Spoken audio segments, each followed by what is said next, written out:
Hey everybody, it's Erik, co-founder, partner of Village Global, a network-driven venture firm. And this is Venture Stories, a podcast covering topics relating to tech and business with world-leading experts.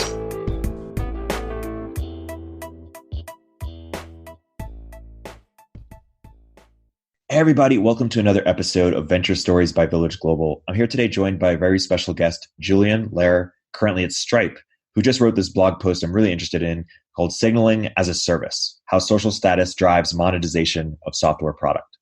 Julian, welcome to the podcast. Thanks for having me. So Julian, before getting into this piece, let's talk about what your background is, how it's related to it, and why'd you even write this piece in the first place? How'd you get interested in signaling and status? Sure. So on a day-to-day basis, I work as a startup partner at Stripe, which means I work with a bunch of accelerators and VCs and help their founders, their startups to figure out, monetization, business model, pricing. So monetization is just something I think a lot about. And outside of my job at Stripe, I do a lot of reading and writing. And so inspired by my work at Stripe, so one of the questions I've always had is, why do people spend money on certain products? Why do some products monetize so much better than other products? Specifically, if you compare physical products to digital products, why do people seem to be willing to spend not as much money on digital content? And I read a book a while ago called The Elephant in the Brain, which I thought was really interesting. And so I wrote a blog post that sort of ties together that book, which is mostly about signaling and social status and how that affects monetization, especially of software products. Let's get into it. Let's unpack some of the pieces that you were making in the post, perhaps the components of signaling, message distribution and amplification. Sure. So the way I think about signaling is it's not just one thing. It's more like I think of it more as like a framework that has different components. And those components are a signal message, signal distribution, and signal amplification. And in order to explain what I mean by those, components, maybe I'll take an example as, like a pair of Nike sneakers, for example.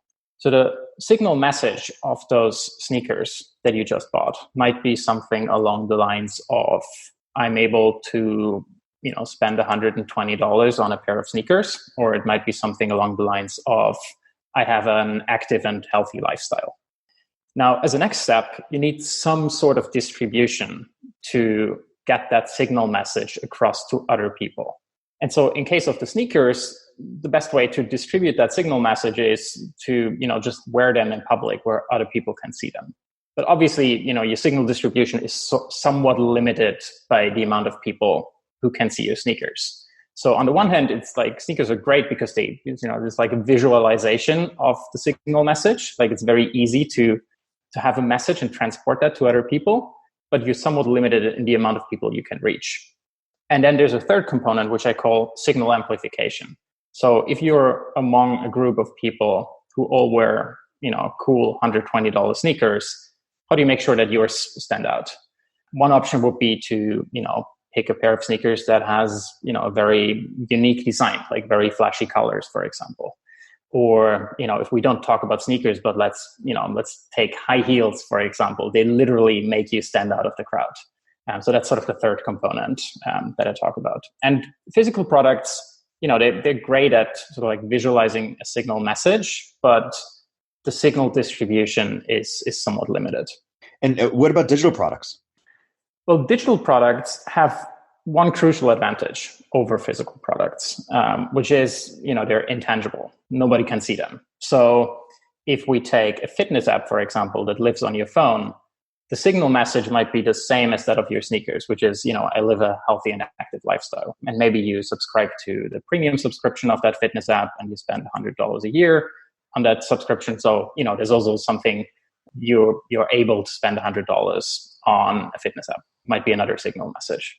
Problem is, nobody can see that. Like it lives on your phone and most people won't see your home screen. And you probably also, you probably won't take a screenshot of your fitness app and post it on Instagram. So there's some limitation when it comes to to the distribution or like the visualization of what you try to achieve. And so another example of this would be take books, for example, physical books and ebooks. Arguably, an ebook is more convenient than a physical book. So by now, every one of us should have bought a Kindle and just read books on that Kindle and don't buy physical books anymore. But that's not what's happening. Like physical books have, the sales of physical books has remained fairly stable. In some markets, have even increased in the last couple of years, whereas ebooks have never caught up with physical books. It's like they declined a bit in recent years. But at the same time, there's also some interesting data that shows that, while people buy more physical books, they actually spend less time reading them. And so as a result, the conclusion that I would draw is, well, maybe the books are just for signaling, right? They lie around the house to impress visitors. And that's just the only reason why you would buy these books in the first place. And so a digital product in that case would have a hard time competing against the physical book. And this is why people aren't willing to spend as much money on a digital book. Another example is the lack of luxury software products, right? Like I can't think of a product that is an equivalent to a Louis Vuitton handbag, really. So there are people who have tried to build something like this. I remember when the App Store first launched, there was an app called I Am Rich, which was a premium app that sold for, I think, $999, which was the maximum price that Apple would allow you to charge for. And the app didn't have any content. The whole purpose was just to signal that you were able to spend $1,000 on an app. But people didn't buy the app, right? Because again, signal distribution is just not there. You can't show anyone that you spent that much money on the app. So the only app that I can think of that is sort of a luxury product is Superhuman. Like Superhuman is a great product, but if you think about it, like paying $30 a month is quite a lot, given that you could also get the product for free by just using Gmail. Now, the difference is that Superhuman has signal distribution built in because it's an email product. So every time you send an email from Superhuman, there's like a little snippet in your signature that says sent from Superhuman. So everybody knows that you are able to spend $30 a month on this product. Another way to solve this problem is by tying a physical product to a digital product. So as an example, I would look at credit cards. Think a lot about neobanks that have popped up over the last couple of years. In Europe, we have N26 and Revolut, and I think you have a bunch of similar apps in the US. And the basic functionalities are free to use, but then you can subscribe to a premium plan, which comes with a metal card or like a platinum card in the case of Apple. And these subscriptions are usually somewhere between like $15 and $20 a month, and they don't have a lot of benefits. Like you have some insurance products that come with it, but they don't really justify the $20 a month price tag.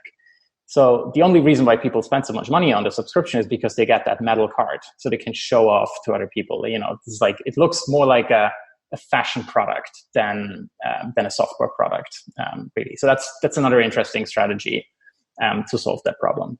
Are we going to see more sort of real world luxury products digitized? What can be digitized, what can't be digitized? One quick example is people often say that gold, the difference between gold and Bitcoin is that you can wear gold, and gold has sort of a luxury or status component to it, whereas Bitcoin is a little bit different in that sense. What's your take on the broader question, though? Yeah, it's a good example. So in contrast to Robin Hanson and Kevin Simler, I don't think that every single action and every single consumer object can be traced back to signaling. So, I do agree with the argument that, certain parts of gold consumption might be to show off to other people, but I think the vast majority is it's more of a utility than a signaling aspect. But I think there's certain products that can be digitized in sort of like a virtual world, I guess. I think the more interesting question is, the other way around. Can you take a digital product and then sort of tie a physical product to it to increase your signaling that way? What are other examples that come to mind for you? In terms of having physical products? Yeah. Not a lot, to be honest. So I wonder why not more people are doing this. But I have seen a few fitness apps that started to, sell physical items as part of their premium subscription. So you get like a T-shirt or similar item that that signals that you're part of the premium subscribers, that you're part of the tribe. But honestly, I think it's something that developers should be looking more into. I think it might also be an interesting way to avoid the 30% cut that Apple and Google take. So if you monetize a digital product, you have to pay that 30% fee. Whereas if it's a physical product, you don't have to pay that fee. So it might be another side benefit of adding a physical component to your digital product. So I'm curious how this intersects a little bit with Eugene Wei's status as a service essay, and which really got into how social networks like Instagram, TikTok, just about social status. Well, why don't you talk a little bit about both of that? Sure. So Eugene's article is brilliant, and this is like one of the main inspirations for my article. So basically, the argument that he makes is that social networks are just about signaling, right? It's just about increasing your social status and building social status over time. And the way I see it is, while digital products do have limitations in terms of monetizing signaling message or signaling distribution, the internet has created a whole new signaling utility, which is distribution as a service, which is basically the argument that Eugene makes. So if you think about, Twitter, Instagram, TikTok, they don't really have a signaling message. So there's no hidden message in, joining Instagram. The whole purpose is that you have distribution at scale. So, we talked earlier that, a pair of sneakers, the signal distribution of a pair of sneakers is limited to the amount of people who can see you wearing those sneakers in public. Well, now Instagram allows you to just take a picture of those sneakers and share it with a virtually infinite number of people. So these networks, therefore, have an incentive to acquire as many users as possible, right? This is a classic example of network effects. The network becomes more valuable the more users join. So you can't really monetize the distribution. Like as soon as you would charge a membership fee, you wouldn't reach as many people in the network, and therefore you're signaling signaling distribution is limited. So it's interesting that on the one hand, they have created this value, but it's difficult to monetize it at the same time. So another example that Eugene mentions in his article is Path, which deliberately limited membership access or the number of people that you could befriend to, I think, 150 people. And so his argument is that taking his status framework, you are incentivized to allow people to connect with as many people as possible to maximize your signaling potential. And this is why Path failed. Now, another way to look at it is by deliberately limiting the amount of people that can join a network, the membership becomes a signal message. So there are elite dating sites, for example, that charge you a couple $1,000 per month or per year to join the network. And so the membership becomes the message. You're rich enough to join that network. But in this case, your signaling potential is limited to people in the in-group, so to other people who are part of that network versus, in a lot of cases, the best way to monetize signaling is to signal to the out-group as well. What do you think is Eugene's big contribution to the literature, or what did he sort of put in words that wasn't articulated before or understood?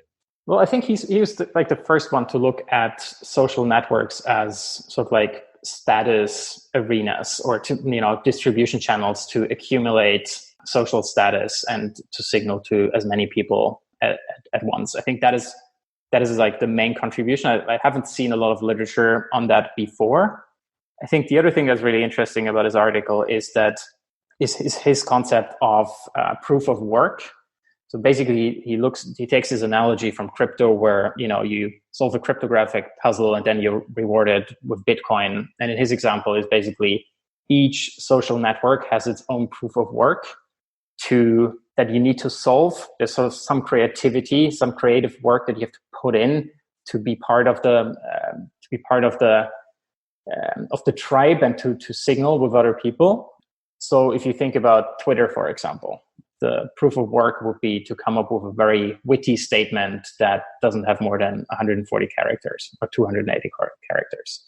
In the case of Instagram, it would be to create a picture that is worth sharing or that looks particularly nice. In terms of TikTok, it might be something like a dance or some other form of like another meme that you need to perform in order to signal, which I think is an interesting way to look at it. Totally. To talk a little bit about the difference between signaling as it relates to in-group and out-group. Sure. So you can look at signaling distribution on two sides. So on the one side, you want to signal to the in-group, which means everyone else who's part of your tribe. And then you also want to signal to other people who are not part of the tribe. So a good example of that would be an iPhone, right? So on the one hand, you want to perhaps signal to other people who have an iPhone that you're part of the iPhone tribe. But more importantly, you want to signal to other people who don't have an iPhone yet that they are not part of the tribe. Like you're something better than them. And the iPhone does this particularly clever in the form of iMessages, right? Like if I have an iPhone and I'm in a group chat with a bunch of people, I will see exactly who's part of the group and who's not part of the group based on the color of the chat bubble. That would be a good example of that. And signaling potential is always highest when you're able to signal both to the in-group as well as to the out-group. Another good example of this is luxury car manufacturers. So car manufacturers will deliberately extend their advertising campaigns to people who are never able to afford the car. And the only reason they do that is they need to educate the people on the out group about what the signaling message is. So that increases the value for people who are part of the in group. You argue that the best monetization potential for software products is signaling amplification. Can you elaborate there? Sure. Signal, like if you think about signal distribution, we mentioned that there's positive network effects. Right? The more people that join a network, the more valuable the network becomes because you can reach more people with your signal message. But at a certain point, you will reach negative network effects in the sense that now you have to compete against all of these people, right? You have to stand out of the crowd. Like if a social network gets very crowded, it can be difficult to stand out. And so what all these social networks do, and gets back to sort of like the proof of work concept, is they give you a set of tools that allow you to stand out of the crowd. So again, in the case of Twitter, it might be, a witty status update that you can, maybe you're more creative than other people, and this is how you stand out of the crowd. Or in terms of Instagram, they give you a bunch of filters that make your picture look nicer than other pictures. But in this case, the signal amplification tools are always free to use. What other people have figured out is that, well, what if we monetize, signal amplification? What if we make people pay to stand out of the crowd? And I think the best example here is Tinder, right? Like again, Tinder is free to use. Everybody can join. Again, the network becomes more valuable the more people join, or the more people of the opposite sex join the network. But then at some point, you compete against all these other people who want to reach the opposite side. So what they do is they offer a bunch of options to stand out of the crowd, which might be something like super likes, right? And they charge heavily to be able, for users to be able to use those tools. And I think Tinder is a good example. I mean, they've made more than $1 billion, I think, in revenue last year which is basically all of that can be basically tied back to signal amplification. You mentioned Tinder, but another example you have is Fortnite of monetizing signal amplification. How is Fortnite's monetization model different from others? So Fortnite is an interesting example. I think when we go into Fortnite, what you have to go back in the history of gaming and how games monetize. Games used to be, just like upfront payments. You spend like $50, $80 on a game, and then you can just play the game as long as you want.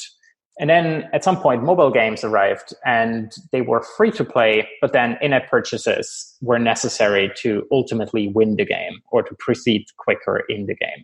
What Fortnite does is it is free to play, everybody can join, but it's also free to win. Because like there are in-app purchases, but none of these in-app purchases help you to be better at the core game. Like you can't buy better weapons, you can't buy stronger armor. All you can buy are signaling elements. So again, free to use, you want to maximize the amount of people you can reach with your signal message. And in your signal message, you have to buy in terms of virtual goods. You have to buy virtual skins, emotes, like certain dances that you can do. This is what Fortnite charges for. And again, a good example in the sense that I think it's probably the game that has monetized most successfully in the last couple of years. And all of that monetization can be tied back to signal amplification. Totally. So why don't you summarize some of the ideas we've been talking about here, and just how you earlier described what Eugene's sort of unique contribution is. Why don't you summarize what we've been talking here, what you think your unique contribution to literature is? Sure. So I think as a summary, physical products are great to visualize a signal message, but there are certain limitations when it comes to distribution. And so digital products almost perfectly complement physical products in the sense that they might not be great at having their own signal message that you can distribute, but they help you to distribute another signal message at scale. And more importantly, the most successful people have figured out a way to monetize signal amplification. So making sure that you stand out of the crowd. In terms of, I guess I'm the first one to look at the monetization aspect of it. I'd love to see more people's thoughts on the topic, to be honest. I think there's a lot more to explore in this space. What's your request for literature in this? Like, if you were to keep writing, where would you explore? What is not yet understood that you'd like to see more people study? It's a good question. I think going back to your question earlier about what's a good way to digitize physical products. And vice versa. I'd love to see more examples. Like I can only think of, the credit card example, but there might be more examples out there. Yeah, I don't have any other good examples, to be honest, off the top of my head. I have a few questions. How do you define social capital? And one sort of explicit or specific question I have as it relates to that is, some people think status is zero sum, because it's based on attention, whereas financial capital is positive sum. Some people think social capital is positive sum, or can be, because it's more about trust, and you can increase the amount of trust even if you only have finite attention. What's your take on sort of that specific question? And then I guess that sort of lends itself to the broader question of how you define social capital. Yeah, it's a good question. I think social capital in the long term is definitely positive sum. Like you can accumulate more social capital over time, which then leads to things like trust, as you mentioned, similar to financial capital, which if you look at it at a very short-term basis might also be zero sum, but then over time allows you to sort of build wealth over time, which is positive sum, is how I would see it. I think what is be interesting is like what is the link between financial capital and social capital, how they relate, what's sort of like the exchange rate between the two. Yeah, and how do you think about that? Because there's this interesting sort of thought experiment of, would you rather give up all your financial capital, or would you rather give up all your social capital? And I think most people would probably rather give up their financial capital because if they have, there's a difference between having a zero reputation and you can build it again versus having a negative reputation. And if you're canceled, so to speak, it's pretty hard to get back in the game, and thus hard to make any money. Yeah, most people I think would think that they can rebuild their financial capital if they have a great reputation, rather than rebuild their social capital if they have a terrible reputation but a lot of money. What's your take? Yeah, 100%. So I think it's probably easier to build social capital first and then monetize that social capital, rather than the other way around. You can probably buy some social capital with financial capital, but I'd say it's a lot harder and a lot more limited. I guess it also depends on where you are. If you're very rich, you might be more likely to give up on financial capital because it's easier to build, rather than if you're poorer, maybe financial capital is worth more. So I think the exchange rate differs based on where you are. Yeah, it is interesting. Bill Gates is an example of somebody whose so rich that he's been able to totally turn his reputation around. From world's most hated billionaire or tech person to elder statesman saving the world. 100%. I think that's a perfect example of it. Yeah. Yeah. So say more about where you disagree with Kevin Sumler and Robin Hanson in terms of they think status explains a lot because we're trying to increase our status that helps us survive, it helps us reproduce. Where do you think they're a bit off? So I think Robin Hanson in an interview mentioned that he thinks that 90% of human activity can be traced back to signaling, and that just seems very high. I think there's a bunch of activities that you just do to survive. You need to sleep, you need to eat, you need to drink. There's no signaling component in that, and that's probably at least 30% of your time or your activities. I think there's also a bunch of activities that can't be explained by signaling that are more related to entertainment, I guess. If I watch Netflix all afternoon, is there really a signaling component in that? Or, gambling, for example, is also something that can't really be explained with signaling.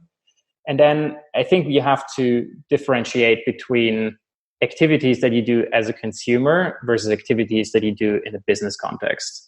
So I think, in a business context, you probably make more rational decisions than in a personal context or in a personal consumer context, perhaps. So I also don't think that any of the, the signaling stuff that I came up with in my article doesn't, none of that really applies to B2B software, I'd say. Yeah. Yeah. It's interesting. I'm curious for your sort of requests for startups in space, and I'll give mine pretty quickly. One of them I'm working on is Cosine, and it's a way for people to more explicitly, cosine people say who they think is amazing. Let's say if Mark Andreessen follows you on Twitter, that might mean something only until you find out that he follows 18,000 people on Twitter. But right. If it's a site that is explicitly about who they think is impressive or up and coming, or give some context for it, because Twitter follow can mean anything from reciprocity, I follow this person because they follow me, to I think they're really impressive, to I think they're really funny, to I think they're really smart. It's not exactly clear, but it is interesting to think about. Even as unclear as it is, it's the closest thing we have to sort of legible understanding of who resonates or likes or respects other people. And so you can imagine sort of unbundling that to make it more explicit. And then you could also imagine it being more limited. If it was a site where it's like, hey, these are the 5 to 10 people that I think are super impressive, that would carry more weight than a Harvard degree. And so we still pay, $250,000 to these education institutions largely to credentialize, whereas the real power of credentials, I think, lies with individuals. Yeah, I think that's a good example. I think what's interesting about the example that you mentioned is that, how much is signaling or a signal message worth, if, in terms of the Mark Andreessen example, how much is a follow from him worth if he follows 18,000 people? So I think what's interesting is that you sort of need to artificially limit the amount of people that can, that are impacted from that signal message. So you sort of need to build artificial scarcity in a sense. I think this is where NFTs become really interesting, in the sense of, for a digital product that can be copy pasted an infinite amount of times, how do you create scarcity in a digital context? Alex Danko has a few interesting posts on that topic as well. But I think that's something that I would like to see more of, sort of like, how do you create digital scarcity? Yeah, totally. Is there any any takeaway from Alex Danko's post that you think is particularly salient? None in particular. Just I just think that his posts and the book that he's currently writing on scarcity is super interesting. Totally. A couple other ideas I have. One is, I think we haven't yet really figured out how to reward people for being early adopters, and we figured it out economically a little bit with crypto, and they're trying to the token mechanism is a way to do that economically, to reward people for joining, decentralized social networks early, such that they get upside if it goes big. But I think there are also ways to do it from a social status perspective. Like I should know that, it should be, in Product Hunt, we used to have user numbers next to everybody. So you knew who was early. We should do that for who was the first person to discover this restaurant, the first person to discover this band, first person to discover, XYZ. You can imagine a whole, a new Yelp being built on top of that. But a way to reward users for being early, I think is a huge opportunity, such that they contribute more data. But also, I think it's a way to really uncover new things. It's sort of quantify tastemakers a little bit. So the flip side to that idea is I want to see people stake more things. We're seeing a lot of people having opinions on coronavirus. Bet on it. How much do you think about this? Put your reputation on it, put your status on it in ways that I think we can quantify sentiment. Like I want to go to a website that says, 20% of people think, lockdown will be ending, next week, or even just the words, coronavirus down 20%, or capitalism up 20%, or Bill Gates, I'm Bill Gates vaccines down. There's just, putting status on the line such that we can get better data around discovery and sentiment is something I'm excited about. Yeah, that's an interesting problem space. I guess that gets back to the question of, how much is social capital worth versus financial capital? And are you willing to put your social capital, on the line? I wonder if that explains why none of these staking products have really taken off and seen mainstream adoption. Yeah, it's interesting. It's you're not really willing to put it on the line when there's no upside. And I think these platforms, they make it mostly around economic. I think they actually have to tune into social. They have to sort of make a class of people, super forecasters. Right now, it's just a bullshit thing that I don't know who calls you how you become one. But we should quantify this, and we should quantify the best, taste. Like Product Hunt did that a little bit around people who want to discover startups and Hype Machine maybe around artists. But I think we can do a much better job of making it cool to be or legible to be sort of a tastemaker or a cool hunter, a discoverer, and then also a predictor. And encourage people to build up reputations such that their numbers can make them pundits rather than how charismatic they are. I think Product Hunt is actually a very good example of this, where if you are the hunter of a product that gets a lot of upvotes, you are that is a signal that you are sort of like a tastemaker. The next upcoming thing. I guess Hacker News works in a similar way, where if you get more upvotes, you get more karma points, and that sort of increases your signaling message within that community. There's a few startups that work with badges in a similar context, where if you are one of the first 1,000 members, you get like a special badge that says you're a founding member of the product. But I think there's a lot more we can do in that space. Yeah. Totally. So why don't you talk a little bit about some of the ideas you have or your requests for startups?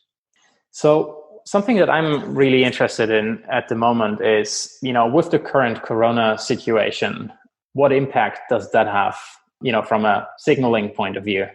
So if you think about it, basically the major distribution platform for signaling at this point is Zoom, right? Like it went from 10 million daily active users in December to I think 200 million at this point, which is like just crazy growth.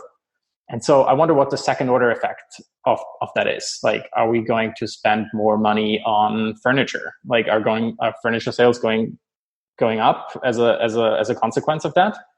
Or, would Zoom or should Zoom offer like an app store where you can buy, nicer backgrounds or, digital objects that are on your screen? I wonder if there's something there. I'd love to see more experiments in that space.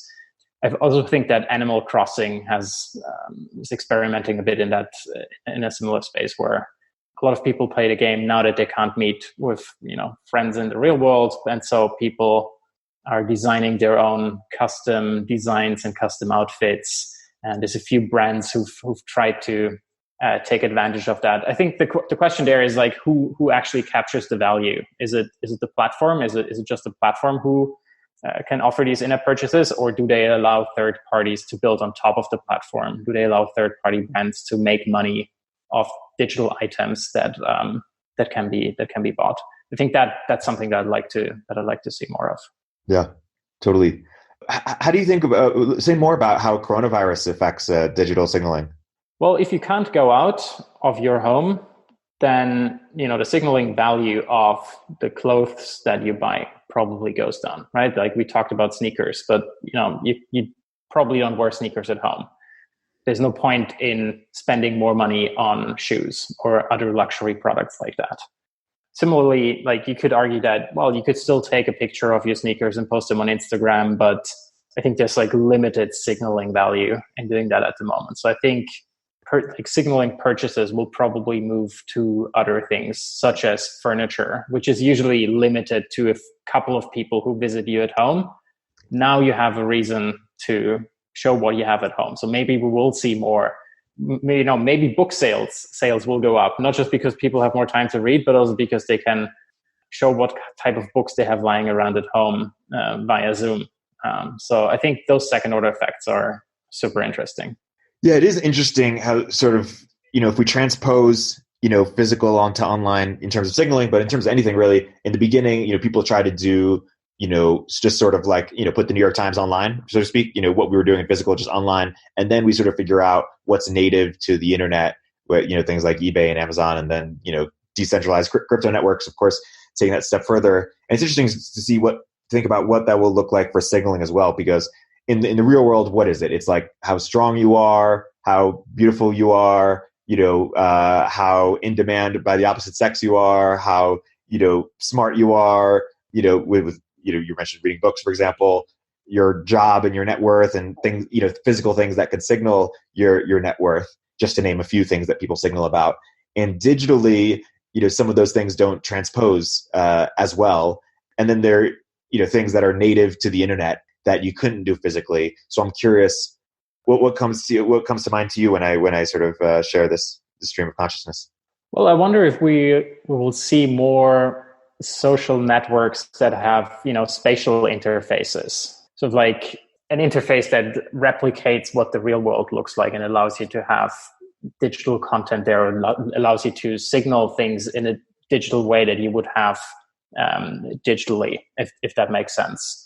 So people think of Fortnite as Fortnite as a game, but then is it really a game, or is it more of a social network? Is it a theme park, as Matthew Ball put it, or is it it's just a place for people to meet and hang out?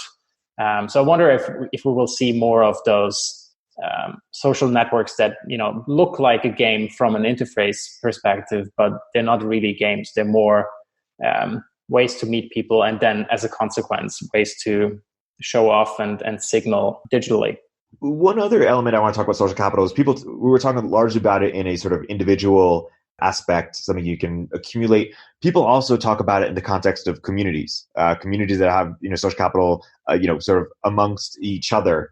And people say that, people often quote this book, Bowling Alone, as to say that, communities have been, disintermediated by the internet and technology, and we spend less time together, and thus there's less social capital, less trust amongst the nodes in the individual networks, at least by location.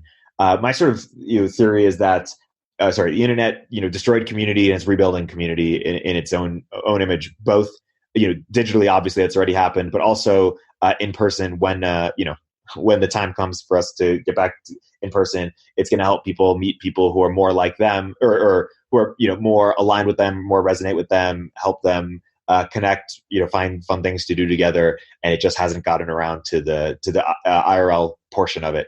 What's your take broadly on sort of social capital within communities, and your take on what I was just talking about? Well, I think it goes back to the thing we discussed earlier about in-groups versus out-groups. And are you signaling to people who are part of your tribe?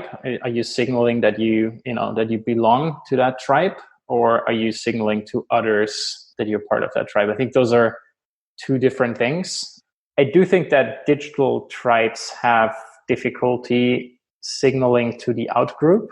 But then if you take Fortnite as an example, they sort of figured this out because you can signal not just within Fortnite, but then whatever happens in Fortnite is also, streamed on Twitch, for example. So you do reach people on the outgroup as well. I wonder if tools like Twitch that allow you to, stream what you're doing will solve some of those problems.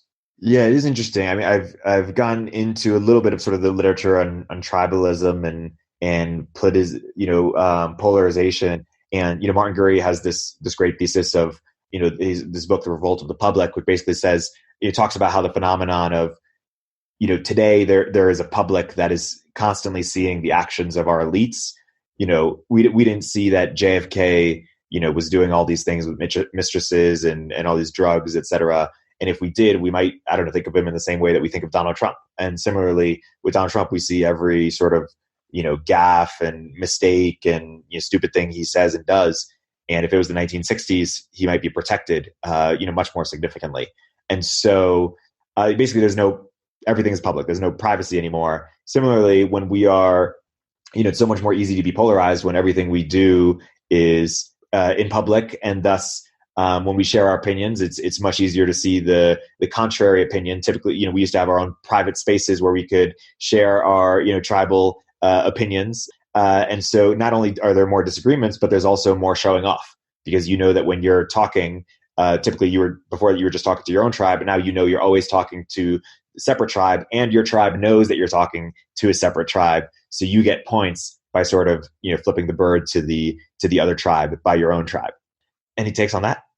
Yeah, that's an interesting way to look at it. I guess, before the internet, it was more difficult to build social capital because you did have to go through, a gatekeeper that would allow you to signal and build social capital. But then once you had social capital, it was a lot easier to keep it. Whereas in the digital world, I think it's a lot easier to build social capital. Like everybody can go on Twitter and build a following there. Start a blog and get status points for whatever content you write. But then on the same hand, it's also easier to lose all of that social capital. I think there's a lot of examples of people who've, just with one stupid tweet lost so much social capital that it's very difficult to come back from that. So I think, yeah, as you say, disadvantages and advantages at the same time. Yeah, I think it's going to be even easier over time. Like if you think about, reputation, it's on the internet. It's more sort of, we have stock market for companies. I was talking about stock market for ideas, but in the future, it is likely, I think, that we're probably going to have some version of a stock market for people, more dynamic sense of identity where people can speculate in real time. And I think that's going to, for better and for worse, and it's scary, but encourage people to lose reputation a lot quicker and gain it. And you're already seeing, China, reports about sort of China's social credit score, but you could imagine a more decentralized version of that. Yeah, absolutely. I mean, I think income share agreements are basically exactly that, right? Like you're betting on a person that through social capital will then also have, build financial capital. I think we'll see a lot more of that. Not sure if that's necessarily a good or a bad thing.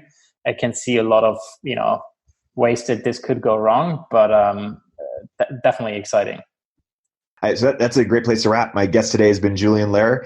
Julian, for people who want to learn more about you or go deeper, where might you point them?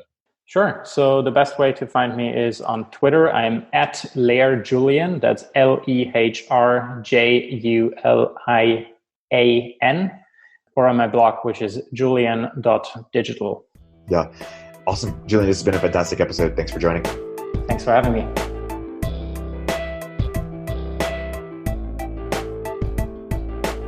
If you're an early stage entrepreneur, we'd love to hear from you. Check us out at villageglobal.vc.